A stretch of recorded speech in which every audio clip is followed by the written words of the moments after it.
oduun gola finxaalii Amaaraa bahaa jiru waan addaati. Faannoon Amaaraa Iskindir Naggaatti akkuma fokkoree madeessanii jiraachuu odeeffannee jirra. Amanamummaa Iskindir Naggaa humnoota faannoos ta'ee deeggartoota biratti qabu hambisuun akka aangoo irraa kaafamuu qabuu fi balleeffamuu qabu dubbachaa jiraachuu odeeffanneerra.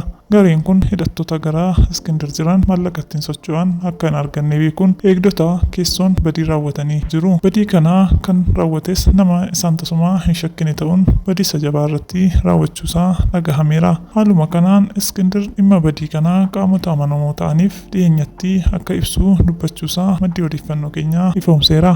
Odeeffannoo wal fakkaatuun gareen shanis wal diigumsa ishee itti fuftetti. Marroon garicha diiguuf malee ijaaruudhaaf hojjete hin beeku jechuun Gammachuu Abbooyyee dubbateera.